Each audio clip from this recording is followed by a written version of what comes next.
Right, well today we have the Deputy Premier here today, Mr Kevin Foley, and we want to have a little fireside chat. Welcome, Deputy Premier. Thank you, Anthony. Happy to be here. Now, sorry, a bit of a faux pas there. I was just trying to work out how is it all heading? Do you think you'll end up a lot of paper talk about? How's what heading? You know, being the Premier. I have no desire to be the Premier of this state, Anthony. I've told you that before. I'm very happy being number 2 and being the Treasurer and bringing down state budgets. Kevin, what I don't get is, and you hope to be able to explain it to me, why you have a stamp duty payable on a first home, and then, so on the one hand, you know, the state government takes the money away, and then on the other hand, you know, all these various schemes which must have a lot of administration costs and all the hoo-ha with that. So they've got to go through all those cycles and all that work and all those public servants all working through it to give back a cheque at the other end. Why wouldn't you just have something dead simple that just says there will be no stamp duty on a property up to $575,000 if you're the first home buyer? Full stop. Well, a couple of reasons. I mean, I think in theory that's a very good point. A couple of things is that we get $7,000 from the Commonwealth for first home buyers, which you'll get regardless. Stamp duties are pretty consistent. First home buyers grants can fluctuate in the size of them, and it looks a bit of a round robin and a bit of unnecessary paperwork, but for the from our side of the fence, the simplicity of it works for us. I can accept for the consumer it might look a bit round robin in terms of having to pay stamp duty then get your rebate. So would you look at that? Had you really thought about it? Well, we have looked at it, but it's not as easy as it sounds. The way our system works, it is easier for us to levy a stamp duty and then to provide a rebate or a cash return to the home buyer of the amount that they're able to receive back from right, government. okay. Now, Kevin, you know, I mean, this has actually been quite a nice, civilised discussion. Yeah. So let's take the gloves off a little bit. Sure.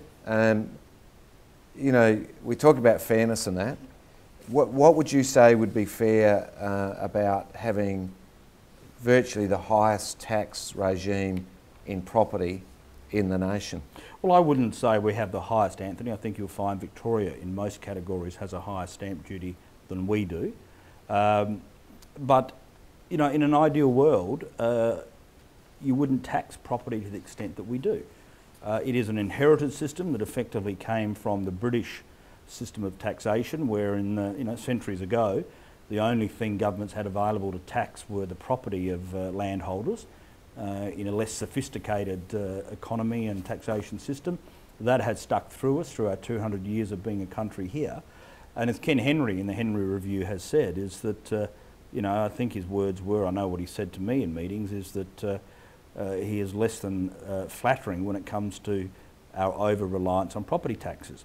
My point as a state treasurer and all the other state treasurers is, in the absence of another equal source of revenue, we're stuck with the old system because we need that revenue to maintain our hospitals, our schools and our policing.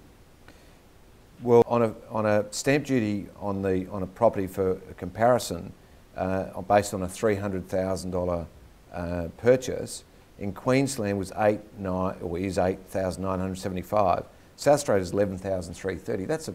What's it in Victoria? Victoria's a little higher. Oh, what is it in Victoria? $13,660. So they're $2,000 dearer than us. Well, there you go. Yeah. Well, now, if I'm halfway between Victoria and Queensland, Anthony, I'm probably pitched about where we need to be. So what are the chances of some relief there? Not in the forthcoming future. I mean, you know, I don't believe, as much as certainly larger developers say that, you know, they're taking their capital to other states. Developers will take their capital to other states because it's a good investment decision. It's a good balancing of their property portfolio. I don't believe that too many developers have taken their money out of Adelaide, notwithstanding the cries I've got from some people. In fact, we're seeing developers from the east, people like Lang Walker, for example, developing, 10,000 lots in the north of our city. People developing in Mount Barker and other parts of Adelaide.